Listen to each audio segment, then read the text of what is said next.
Bienvenidos juristas. Esta parte va a ser la segunda parte de un video que habla sobre el despido indirecto. Si no vieron eso, hacen clic acá y lo miran. Pero esta clase va a ser una clase en particular donde vamos a ver bueno, los efectos son medio pero es lo que hay. El ius variandi es esta facultad unilateral del empleador de modificar las condiciones del contrato de trabajo. Sí, esto existe y existe en el contrato de trabajo. ¿Por qué sería raro? Porque en el derecho civil, donde iguales celebran un contrato, sería raro pensar que una de las partes puede modificar el contrato unilateralmente. ¿What? Pero esto pasa en el contrato de trabajo. ¿Y por qué pasa? La idea del legislador es que el contrato de trabajo sea un contrato de tiempo indeterminado y que dure mucho tiempo.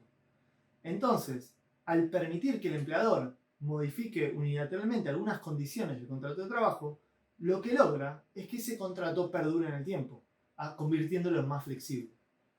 Lo otro que hace la ley, al crear este instituto, este ius variandi, es de alguna manera limitarlo, estableciendo pautas en concreto que van a utilizar los jueces para saber si estamos ante un uso abusivo del ius variandi o no.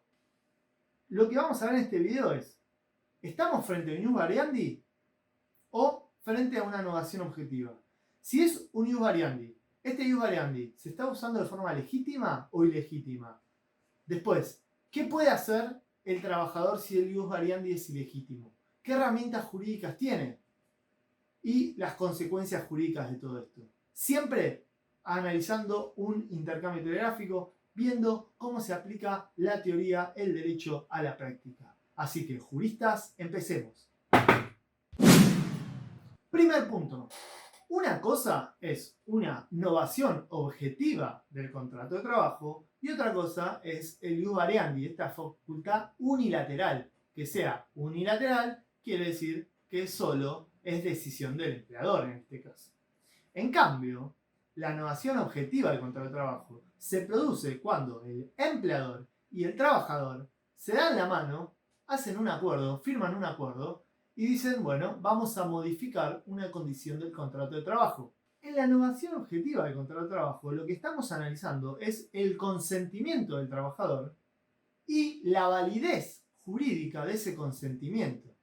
Porque nosotros vimos en otros videos que el principio de irrenunciabilidad no le permite al trabajador renunciar a sus derechos en los términos del artículo 12, porque no puede perforar el orden público laboral. ¿Se entiende? Pero eso es una cuestión muy compleja que estuvimos abordando por arriba en otros videos y que me gustaría dedicarle un video entero al principio de irrenunciabilidad y a la novación objetiva porque es un tema bastante complejo. En cambio, lo que vamos a ver ahora es ius variandi. Acá les pongo los artículos que vamos a estudiar el día de hoy. El empleador está facultado para introducir todos aquellos cambios relativos a la forma y modalidades de la prestación del trabajo, en tanto esos cambios no importen un ejercicio irrazonable de esa facultad, ni alteren modalidades esenciales del contrato de trabajo, ni causen perjuicio material ni moral al trabajador. Sigue.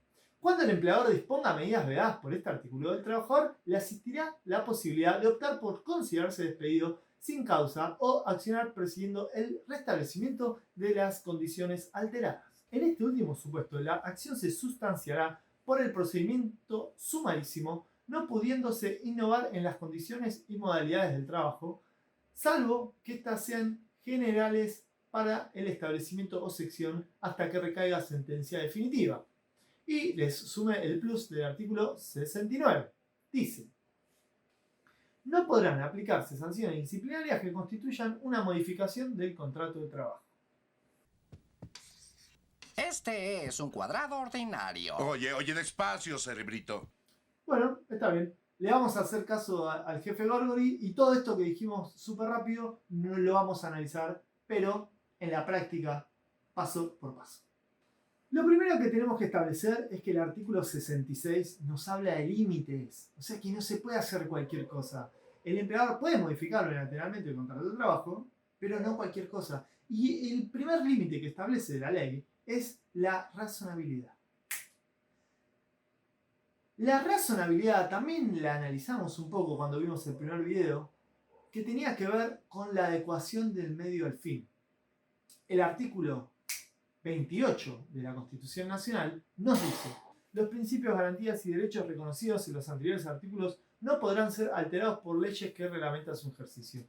A raíz de este artículo, muchos autores le dan vida a este principio general del derecho, que es la razonabilidad. En este caso, la razonabilidad apunta que la actitud, la conducta que comete el empleador tiene que ser funcional a la empresa. Y ahí está el secreto de la milanesa. Para que algo sea razonable, no se tiene que tratar de un capricho del empleador, de ahora más quiero que uses una máquina de escribir cuando todos tus compañeros están usando una computadora. No. Tiene que ser algo funcional a la empresa. Si es un capricho, no es razonable. ¿Se entiende? O sea que nuestro primer parámetro para saber si algo se puede hacer o no es la razonabilidad. Pero claro, repito todas las pautas que estuvimos viendo en los videos anteriores. Para saber si algo es razonable, tenemos que estar ante el ejemplo en concreto. Tenemos que ver de qué empresa estamos hablando, qué trabajador, qué tareas hacía, qué tareas quieren que haga ahora, qué es lo que se está modificando, cómo, qué consecuencias tiene y si es razonable o no. Pero esto no va a ser lo único que analicemos. También vamos a analizar si esta modificación, este ejercicio de Luis Variandi, está modificando las condiciones esenciales del contrato de trabajo. Y el primer problema que tenemos acá es definir qué es una condición esencial del contrato de trabajo. Y para responder eso, lo que tenemos que hacer es nutrirnos de jurisprudencia. Entonces, lo que tenemos que hacer es analizar distintas cuestiones que podrían o no ser parte esencial del contrato de trabajo. La primera que podemos destacar es la remuneración del trabajador, o sea, el salario. ¿Es esto una condición esencial del contrato de trabajo? Eso es lo que nos preguntamos en este instante. Claramente, en este caso, no existirían dudas que la remuneración es una de las condiciones esenciales del contrato de trabajo. O sea, la mayoría de trabajadores, ¿por qué trabajan? Por su remuneración. Y aunque alguno no lo haga, que podría existir casos, lo cierto es que el contrato de trabajo se presume oneroso, y es oneroso. Entonces lo que podemos decir es que la remuneración es una condición esencial del contrato de trabajo y el empleador no la puede modificar unilateralmente. Esto lo tienen que tener muy en cuenta. Pero, hay veces donde sí puede pasar que el trabajador reciba una remuneración inferior al mes pasado y que eso no sea una modificación unilateral del contrato de trabajo. Y no me refiero tampoco a una nominación objetiva del contrato de trabajo necesariamente. Imagínense el siguiente supuesto. Yo soy un trabajador que no hace horas extras. Y de repente, un mes, hago horas extras y gano 5.000 pesos más. Y el otro mes, hago horas extras y gano 5.000 pesos más. El tercer mes, no hago horas extras. Entonces, no me pagan esos 5.000 pesos más. Acá no me están modificando unilateralmente el contrato de trabajo, porque no es que me están diciendo de ahora más te voy a pagar menos, sino que simplemente te pagué más cuando hiciste horas extras y cuando no haces horas extras te pago menos. Lo mismo cuando hay comisiones.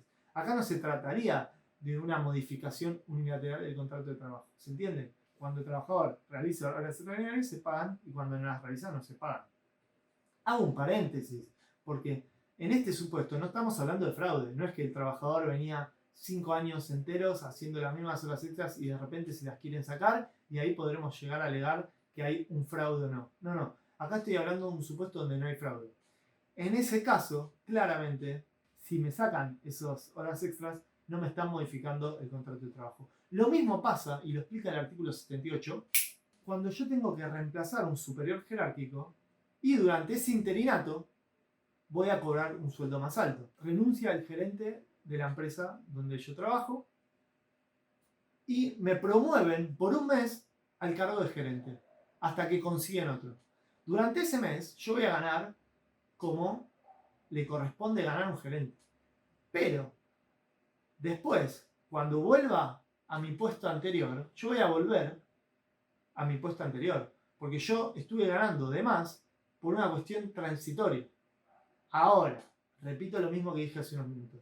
Si estamos hablando de fraude porque estoy en interinato hace 5 años, ahí claramente yo estaba haciendo tareas de gerente por tiempo indeterminado y no me pueden de un día para el otro decir, bueno, de ahora más te voy a reducir la categoría. Pero eso lo vamos a ver en unos minutos. Entonces, la remuneración es una condición esencial del contrato de trabajo y no se puede modificar unilateralmente. Les conté de la experiencia estas excepciones que serían que te puedo pagar menos porque no hiciste horas extras este mes o porque no vendiste lo que tenías que vender este mes, entonces ganás menos plata en comisión, o si estabas cumpliendo un interinato y después terminas interinato. ¿Se entiende? Eso sería un ejemplo donde se puede reducir el salario siempre y cuando no haya fraude. Lo que nos lleva, estimados juristas, a limpiar el pizarrón y ir al próximo requisito. Exactamente. Categoría profesional. La categoría profesional es una condición esencial del contrato de trabajo y esto es lo que nos preguntamos. Sí, la mayoría de jurisprudencia sostiene que sí lo es. Pero ojo, voy a hacer una diferencia porque a mí me gusta diferenciar lo que es categoría laboral y calificación profesional. Son dos cosas distintas. Una cosa es mi calificación profesional, abogado, y otra cosa es la categoría en la que me desempeño en la empresa. Veamos un ejemplo. Si yo trabajo en un call center y soy estudiante de Derecho, mi categoría laboral es vendedor. Yo sigo estudiando y me recibo. Mi calificación profesional cambió. Ahora, de ahora en más, soy abogado. Pero esto no obliga a la empresa a contratarme como abogado, porque mi categoría laboral es vendedor, no es abogado. ¿Se entiende? Son dos cosas distintas. Una cosa es que yo sea abogado y otra cosa es que me contraten como abogado. Lo que es esencial es la categoría profesional. Eso es lo que no se puede modificar. Salvo, claro, mutuo acuerdo. Si a mí me quieren promover y yo estoy de acuerdo, no hay problema. Pero eso no sería un ius variandi en ese caso, ¿se entiende? A modo de ejemplo, lo que no puede hacer el empleador es, por ejemplo, yo soy ese vendedor que trabaja en el call center y no puede venir y decirme unilateralmente, bueno, de ahora en más, vos no vas a hacer más tareas de vendedor. Vos vas a hacer tareas de maestranza y yo te voy a cambiar en el recibo del sueldo tu categoría profesional y vas a figurar como maestranza.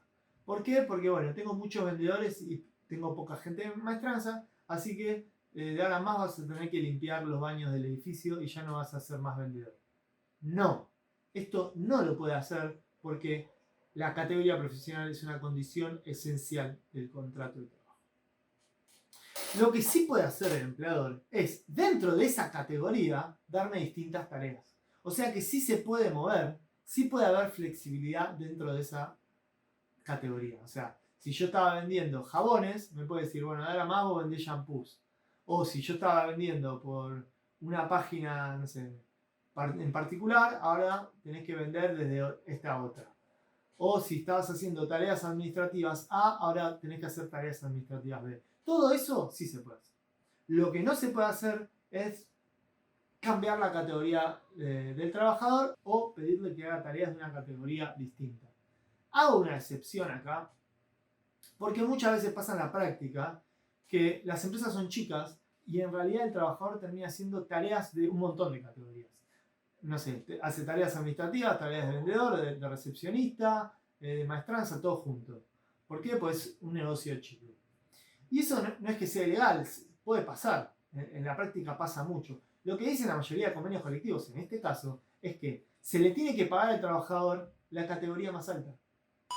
Y ahí sí, le voy a poder modificar las tareas dentro de ese rubro que está haciendo desde que ingresó al contrato de trabajo, que es bastante amplio, pero lo que no podría es modificarle la categoría que figura en el recibo y empezar a pagarle menos. ¿Se entiende? Espero que se haya entendido. También pasa en la práctica, por ejemplo, que puede ser que el empleador me dé tareas livianas. Es decir, tiene una enfermedad inculpable, por ejemplo, y en los términos del artículo 212, el empleador le da tareas livianas. Eso podría pasar. Y acá me gustaría parar un poco en uno de los artículos que les puse antes, el artículo 69 de la Ley contra el Trabajo. Este artículo nos dice que no se puede sancionar a un trabajador con un cambio de categoría.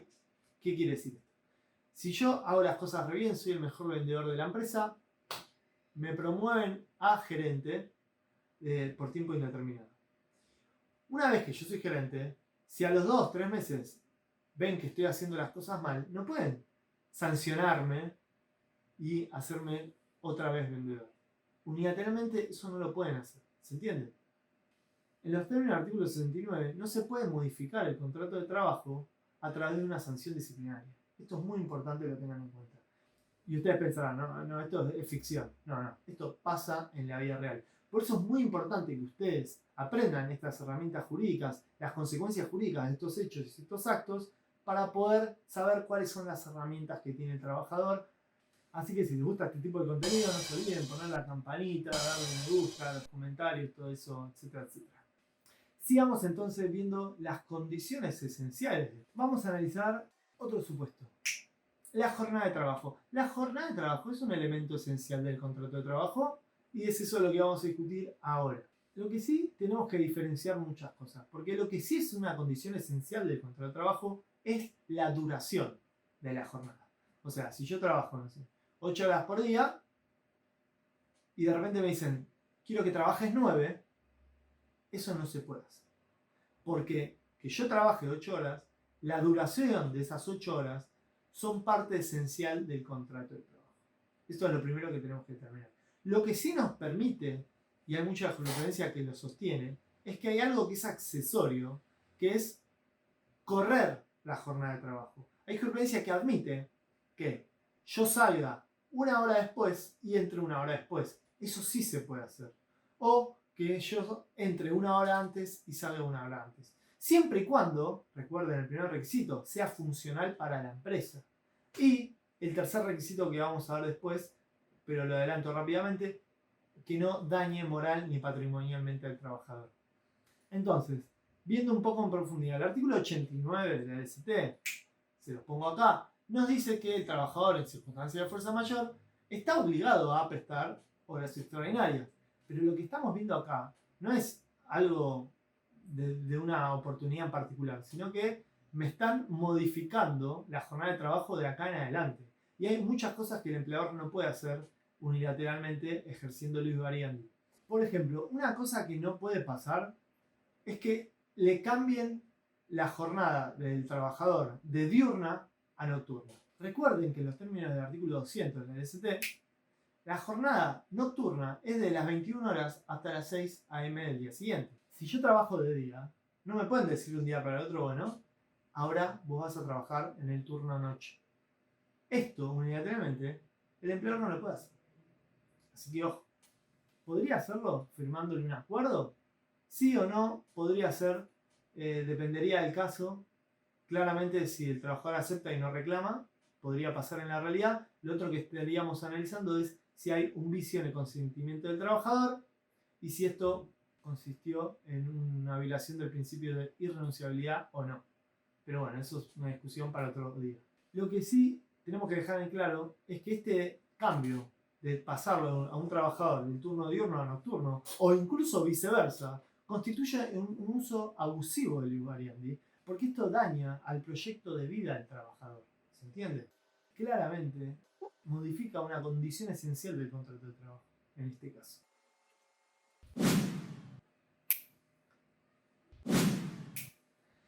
Sigamos entonces. ¿Qué otra cuestión se puede analizar como una condición esencial del contrato de trabajo? ¿Qué dice la jurisprudencia respecto al lugar de trabajo? Eso es lo que vamos a ver a continuación. En principio, y digo en principio, la mayoría de jurisprudencia dice que el lugar de trabajo es un lugar accesorio.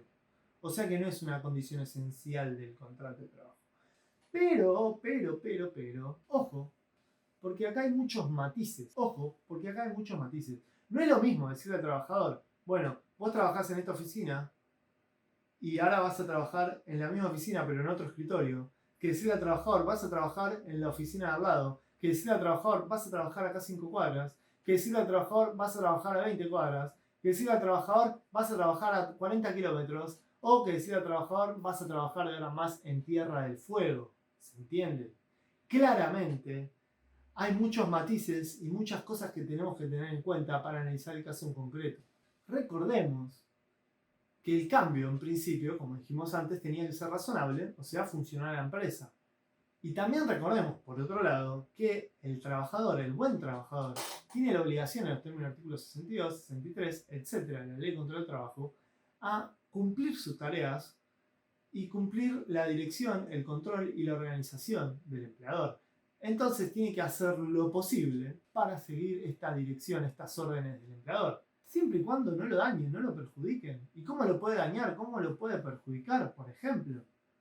Bueno, si yo trabajo en Capital Federal y me dicen de ahora en más vas a trabajar en Tierra del Fuego, claramente esto cambiaría totalmente mi vida y estaría modificando una condición esencial del contrato de trabajo, a mi entender, en ese aspecto. ¿Se entiende? Pero más allá, si modifica o no una condición esencial del contrato de trabajo, la ley nos da otro requisito, que es el de la indemnidad, y es el de la prohibición de dañar moral y o patrimonialmente al trabajador. Una aclaración. Estos tres requisitos que vimos, la razonabilidad, que no altere condiciones esenciales del contrato de trabajo y que no altere la indemnidad del trabajador, tienen que analizarse en conjunto. Con esa aclaración, profundicemos un poco más el concepto de indemnidad. La idea dentro del contrato de trabajo es que el trabajador entre al contrato de trabajo de una forma y salga indemne, o sea, sin ningún tipo de secuela o daño. Esto también se tiene que respetar en el uso legítimo del ius variandi.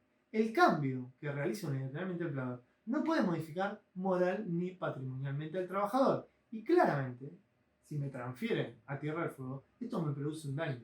No solo patrimonial, porque tengo que, no sé, conseguir alquiler allá, viajes, mudar todas las cosas, etcétera, etcétera, etcétera, sino que moralmente voy a dejar de ver a mi familia que está acá, a mis amigos que están acá. Si estoy estudiando una carrera acá, la tengo que dejar. ¿Se entiende? Todo mi proyecto de vida está sufriendo un montón de cambios. Y esto unilateralmente no lo puede hacer el empleador. ¿Se entiende? Y este tipo de daño no se subsana con que el empleador me diga, bueno, está bien, yo te voy a pagar el pasaje en avión, te voy a pagar el hospedaje en Tierra del Fuego y te voy a pagar la mudanza. Porque más allá del daño patrimonial, esto representa un daño moral para el trabajador. Entonces, si el trabajador acredita este daño moral, también va a ser un ius variandi abusivo, pese a que haya sido totalmente razonable, a que no haya modificado una condición esencial del contrato de trabajo, etcétera, etcétera. ¿Se entiende a dónde voy? Y esto se aplica a todos los supuestos que vimos, cuando hablamos de remuneración también, cuando hablamos de jornada, cuando hablamos de categoría, no solo al lugar de trabajo. Ningún cambio tiene que dañar moral o patrimonialmente al trabajador. Y hay un límite entre qué consideramos un deber de diligencia del trabajador, de actuar como un buen trabajador, un deber de colaboración con algo que le produce un daño. Hay muchos ejemplos en la jurisprudencia donde le piden al trabajador, como vimos hace unos minutos, entrar una hora antes y salir una hora antes por una cuestión operativa razonada de la empresa. Pero, ¿qué pasa si por eso yo después no puedo llevar a mi hija al colegio? O sea, yo no tengo hijos, pero hagamos de cuenta para el ejemplo así. Si yo como trabajador dejo de pasar tiempo con mi hija, capaz el único momento en el día que la veía era en la entrada del colegio, si pasa eso, me están dañando moralmente, ¿se entiende? Pues me están quitando tiempo de esparcimiento con mi grupo familiar. Entonces, en esos casos, también ese ius variandi podría ser abusivo. Hay otros ejemplos que tienen que ver con el pluriempleo. O sea, si vos me haces entrar una hora antes o 2 horas antes y salir 1 o 2 horas antes o 2 horas después, lo que sea, y esto me impide a mí tener mi segundo trabajo, que lo tengo hace un montón de tiempo, esto claramente sería un ius variandi abusivo. Lo mismo si a raíz de este cambio en la jornada no puedo continuar mis estudios. ¿Se entiende? Esto también sería un daño que, aunque sea o no patrimonial, constituiría en un ius variandi abusivo. ¿Se entiende? Entonces, juristas, para repasar un poco, dijimos que el ius variandi, para que sea legítimo, tenía que ser razonable. Tenía que ser funcional para la empresa. Dijimos que no tenía que alterar una condición esencial del contrato de trabajo y vimos ejemplo de ¿Qué pasa si se altera la remuneración? ¿Qué pasa si se altera la jornada? ¿Qué pasa si se altera el lugar de trabajo? ¿Qué pasa si se altera la categoría? Después vimos que tampoco tenía que perjudicar al trabajador y dimos un par de ejemplos, tanto moral como patrimonialmente. Pero lo que no vimos es cuáles son las consecuencias jurídicas de constituir que esto es un uso abusivo del ius variandi, que es muy importante. Así que repasemos la segunda parte del artículo 66. El artículo 66 nos da dos opciones. Una, que digamos que ese uso abusivo del ius variandi constituye una injuria laboral y por lo tanto me da a mí, trabajador, el derecho de considerarme despedido por la exclusiva culpa del empleador. O incluso, sin que yo me considere despedido, me da la opción de pedir restablecer las condiciones anteriores mediante un juicio sumarísimo o equivalente en las provincias. Un juicio sumarísimo, para el que no sabe, es un juicio abreviado, o sea que un despido normal tramita vía ordinaria y un juicio sumarísimo es muy parecido pero es más corto, o eso pretende serlo. Pero no solo eso, sino que la ley nos permite meter una medida cautelar no innovativa, o sea que durante la vigencia de ese juicio, antes, ni bien empieza, le vamos a pedir al juez que fije una medida cautelar para volver a las circunstancias atrás. Primero que nada, para que esto proceda, tenemos que hablar de una obligación de cumplimiento posible. ¿Por qué digo esto? Porque no sería una obligación de cumplimiento posible si la empresa cerró en Capital Federal y abrió en Tierra del Fuego. Ahí no le puedo pedir judicialmente al juez, hey, reabrime la empresa en Capital. No, ya cerró, ¿se entiende? Si yo, trabajador, no estoy de acuerdo con ese ius variandi y considero que es ilegítimo, lo que puedo hacer es considerarme despedido. Pero siempre viendo las pautas que vimos en el video pasado de qué tenía que hacer un trabajador ante un despido indirecto. Nosotros vimos que tenía que hacer una intimación, esa intimación tenía que tener un plazo determinado, teníamos que tener un contenido claro y cierto de esa intimación y un apercibimiento. Pero más adelante, en unos minutos, vamos a ver cómo es el tema del intercambio telegráfico en el ius variandi. Lo que sí tenemos que dejar en claro es que el despido, en este caso el despido indirecto, no puede ser automático en la mayoría de las oportunidades. Porque yo le tengo que dar el derecho, por una cuestión de buena fe, al empleador de enmendar esto y volver a la situación anterior. O sea, si me reduce la remuneración unilateralmente o me reduce la categoría profesional unilateralmente, antes de considerarme despedido, tengo que intimarlo para en el plazo de 2 días hábiles, revea la medida tomada, teniendo en cuenta que en fecha tanto me notificó tal cambio y yo quiero que todo vuelva a las condiciones anteriores que eran de tal forma. Todo ello bajo procedimiento de considerarme despedido. Y si no cumple, recién ahí me podría considerar despedido. ¿Se entiende? Esto es muy importante para que tengan en cuenta. Entonces, las herramientas jurídicas del trabajador serían: 1. Alegar que esto es una injuria para poder considerarse despedido. O 2. Iniciar acciones legales. Incluso, dijimos, con una medida cautelar. Acá hago un pequeño paréntesis. La verdad no tenemos tiempo para hablar sobre medidas cautelares, pero recuerden que cualquier medida cautelar, lo que pide un juez para otorgarla es el peligro en la demora y la verosimilitud del derecho.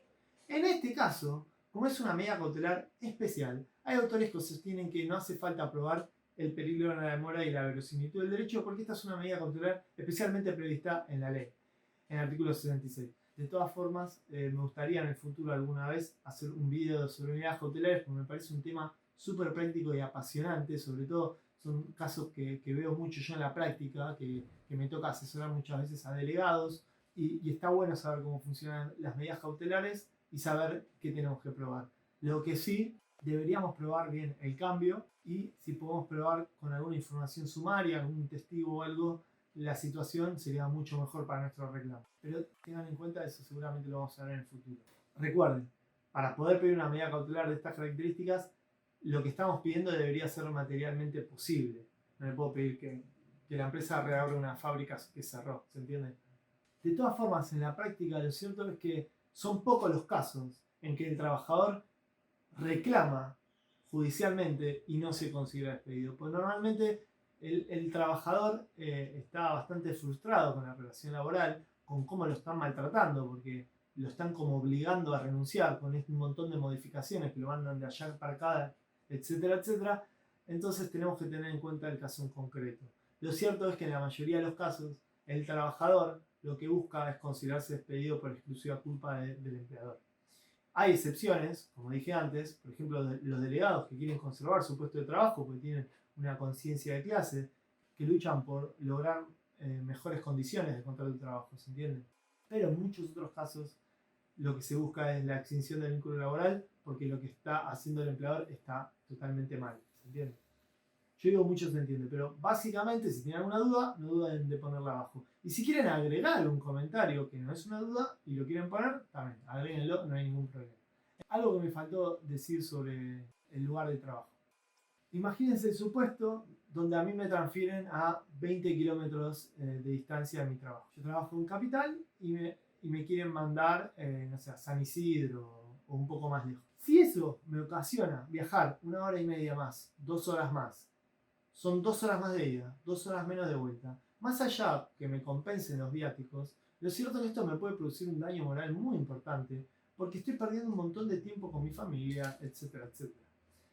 Así que ojo, y recuerden de analizar jurisprudencia en particular para probar este tipo de cosas, porque acá, más allá de que sea funcional o no, esto me puede producir un daño y entonces ese sería un uso abusivo del variable. Pero tengan cuidado que existen ciertas reglamentaciones como el convenio de seguridad privada, que nos dice, por ejemplo, que al trabajador lo pueden transferir hasta 30 kilómetros de distancia de donde presta tareas. Pero siempre hay que ver el caso en particular, no solo la regulación del convenio, sino el caso en particular y ver si hay o no un daño y cómo lo podemos acreditar. Y no es lo mismo, capaz, 20 kilómetros de distancia en un lugar rural donde en 5 minutos en auto o en 10 minutos en auto estoy, que si tengo que atravesar toda la capital federal y hay muchísimo tránsito, ¿se entiende?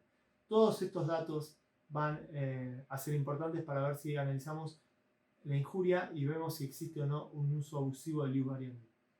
Más allá de que exista o no, el objetivo de esta clase también es que ustedes aprendan a hacer el intercambio telegráfico. Sigamos. Otro tema, carga de la prueba. Nosotros vimos en el video pasado que en principio, en el despido indirecto, el trabajador es el que tiene que probar. Pero, acá hay ciertas cosas que tenemos que tener en cuenta. ¿Por qué?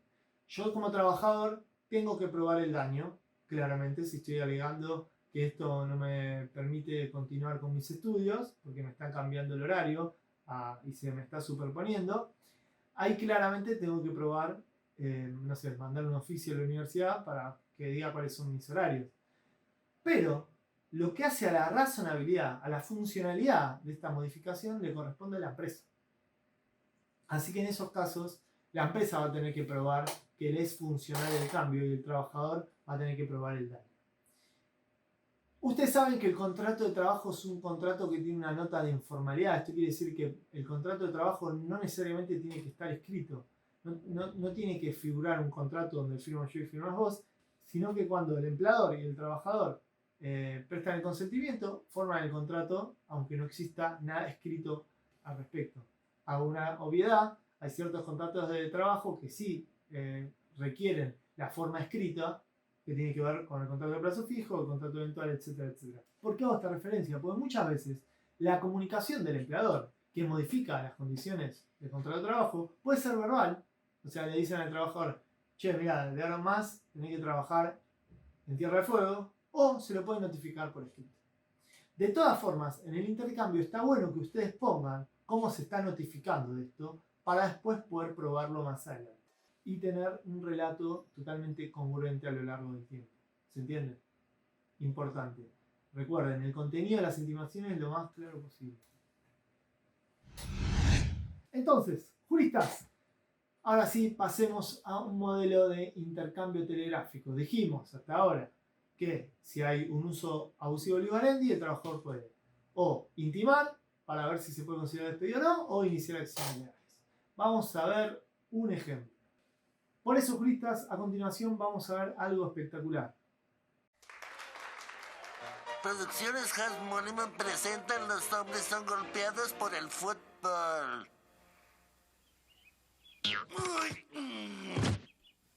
No.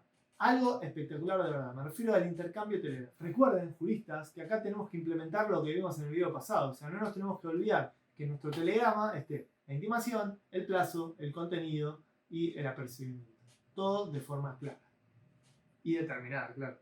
Entonces, juristas, imagínense este ejemplo. Viene un cliente, los viene a ver a su estudio jurídico, ustedes son abogados, abogadas, y este cliente les cuenta que trabajaba en un comercio y que ganaba 40.000 pesos por mes. Pero de un día para el otro le dijeron: de ahora en más vas a empezar a cobrar 20.000 pesos por mes porque no hay plata.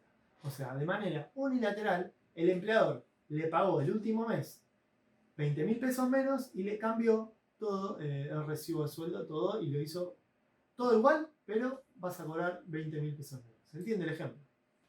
El empleador le dijo a su cliente: si esto no te gusta, sabes dónde está la puerta. Si esto no te gusta, puedes renunciar. Y nosotros, que somos unos grandes juristas que estudiamos el derecho al trabajo, sabemos que en realidad el trabajador tiene otras opciones. Sabemos que puede o considerarse despedido o reclamar este cambio judicialmente. No solo las diferencias salariales, sino que ahora más le empiezan a pagar igual que antes, volviendo a las condiciones anteriores. Seguimos hablando con nuestro cliente y nos dice que no, que ya no quiere saber nada con esa empresa porque lo trata muy mal, porque esto es la punta del iceberg, y les empieza a contar un montón de otras cosas. A fin de hacer el ejemplo más fácil, vamos a quedarnos solo con esta injuria, o sea, una modificación del contrato de trabajo en cuanto a la remuneración, algo bien básico.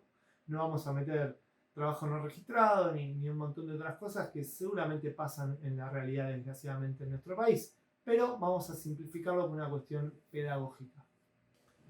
Entonces, juristas, podríamos poner lo siguiente: que el señor Pérez me informó en fecha 28 del 2 del 2020 que iba a empezar a percibir una remuneración de 20.000 pesos de forma normal y habitual, cuando mi salario siempre fue de 40.000 pesos desde el inicio de mi relación laboral. Que efectivamente el 1 de marzo de 2020 se me abonó la suma de 20.000 pesos en vez de los 40.000 pesos que percibía desde el inicio de la relación laboral.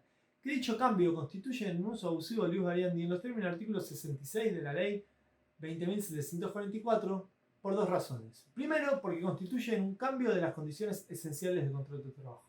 Y segundo, porque me produce un daño patrimonial directo. Por ello, le intimo para que en el plazo de 2 días hábiles, desde la recepción de la presente, a que revea la medida tomada y restablezca la intangibilidad del salario.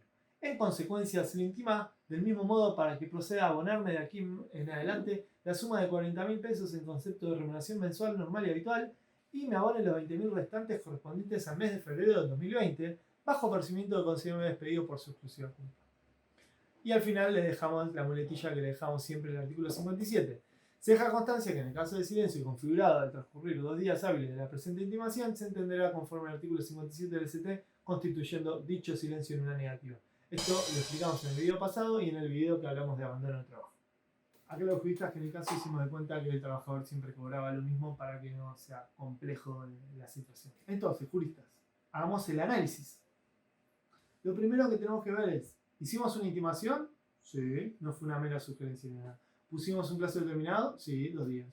¿Cuál es el contenido de intimación? Por un lado, aclaramos cómo se me notificó el cambio y también aclaramos en qué consistía el cambio y desde cuándo. Y no solo eso, sino desde cuándo se efectivizó. Porque no está bueno ser apresurado. Si me dicen desde el mes que viene vas a cobrar menos, hasta que efectivamente no cobres menos, sería un riesgo mandar una carta documento. Pero bueno, depende del caso eso. Después le pusimos un plazo cierto y determinado, que por analogía del artículo 57 fue de 2 días hábiles. Fuimos claros en cuanto a la petición. ¿Qué es lo que queremos en este caso? Bueno, queremos cobrar de ahora más 40.000 pesos y nos paguen los 20.000 que nos adeudás del mes pasado. Eso tiene que estar súper claro. Cuando hagan otro tipo de intercambio de ius variandi, busquen claridad en cuáles eran las condiciones anteriores y cuáles son las condiciones que se están siendo modificadas. Y cómo quiero que vuelva todo a lo anterior. No sean genéricos poniendo algo como: teniendo en cuenta las modificaciones de mi contrato de trabajo, le intimo a que revea la medida tomada bajo el procedimiento de considerarme despedido por su exclusiva culpa. Todo en un plazo de 2 días hábiles. No sean genéricos. Si son genéricos, pueden fallar los requisitos del artículo 243 de la Ley contra el Trabajo, que hacen a la referencia de la injuria y una expresión suficientemente clara. Así que ojo con eso. También pusimos el tema del apercibimiento. Bajo apercibimiento de que de considerarme despedido por su exclusiva culpa. Si ustedes no ponen esto, si ustedes no ponen bajo apercibimiento de considerarme despedido, si después lo hacen, recuerden que pueden perder el juicio entero. Porque, como dijimos antes, el trabajador no está obligado a considerarse despedido, sino que también puede iniciar acciones legales correspondientes. Entonces hay que ver el caso en particular. Imagínense, para hacer el caso más corto, imagínense que el empleador contesta negando todo. En el video pasado vimos qué otras opciones podría tener el empleador. La verdad que tiene bastantes, pero imagínense que simplemente niega todo, dice que se le pagó el salario entero, que nunca se le notificó nada, etcétera, etcétera. Lo que tenemos que tener en cuenta es que hasta ahora no se extinguió el vínculo. Y para extinguir el vínculo, el trabajador tiene que mandar otro telegrama. ¿Cómo podría hacer esto? Vamos a ver. Que vengo a rechazar su CD número 123 enviada en fecha tanto y notificada en fecha tanto por falsa, maliciosa e improcedente. Que su negativa a restablecer las condiciones esenciales del contrato de trabajo al estado normal constituye una injuria en los términos del artículo 242 y 66 de la Ley contra el Trabajo. Que, por ello, vengo a hacer efectivo el apercibimiento dispuesto en mi anterior misiva y a considerarme despedido por su exclusiva culpa. En consecuencia, se le intima para que en el plazo de 2 días hábiles abone las indemnizaciones correspondientes en los artículos 245, 232, 233 LST, incluyendo los días trabajados, el SAC proporcional del artículo 123 y las vacaciones proporcionales del artículo 156, bajo apercibimiento de ley y de iniciar las acciones legales correspondientes. Repito, juristas, como dijimos siempre en el video anterior y en el anterior, esto no termina acá en la práctica profesional porque tenemos que intimar conforme al artículo 80, 132 bis en algunos casos, y etcétera, etcétera. Pero como analizamos una injuria a la vez y vamos de a poquito en este curso, lo dejo ahí. De todas formas, acá le pongo lo que pondría en el mismo telegrama en términos del artículo 80 y 132 bis. Lo que pasa es que se discute cuándo hay que notificar al empleador y para eso vamos a tener que analizar el artículo 80, el decreto reglamentario, etcétera, etcétera, y es algo para otro video. Pero sepan que esta es la base de la negativa y habría que intimar otras cosas en otro tiempo. Lo que sí les recuerdo es suscribirse, de poner la campanita, porque en cualquier momento vamos a hacer esos videos donde vemos especialmente artículo 80, no solo desde el punto de vista procesal, cuándo intimar y cómo, y también vamos a ver cómo se calcula esa indemnización agravada, lo mismo con el 132 bis. Así que ténganlo en cuenta, no se queden solo con este video para ejercer la práctica profesional. Hay un par de cosas más complejas. Esto es una rampa, un acceso a la práctica profesional, pero vamos a ir avanzando de a poco por una cuestión pedagógica. Juristas. Bueno, más adelante también vamos a ver otro tipo de injurias que tienen que ver, por ejemplo, con la 24013, con estar incorrectamente registrado o totalmente no registrado el trabajador, etcétera, etcétera. Pero me parece que vamos a ir haciendo un parate en el análisis casuístico de injurias y vamos a empezar a ver números. En las clases siguientes vamos a ver qué me refiero cuando digo días trabajados, SAC proporcional del 123, vacaciones proporcionales del 156. Vamos a ver qué me refiero cuando digo la indemnización por la antigüedad del 245, de la indemnización sustitutiva del preaviso del 232 y de la integración y despido del 233. Además de en el futuro seguir avanzando con indemnizaciones agravadas, artículo 80, artículo 1 y 2 de la 533, etcétera, etcétera, etcétera. La verdad hay un montón de contenido, así que estén atentos. Un gusto, juristas, serles de ayuda, así que, juristas, nos vemos la próxima. No, tremendo Frank Underwood, respeto.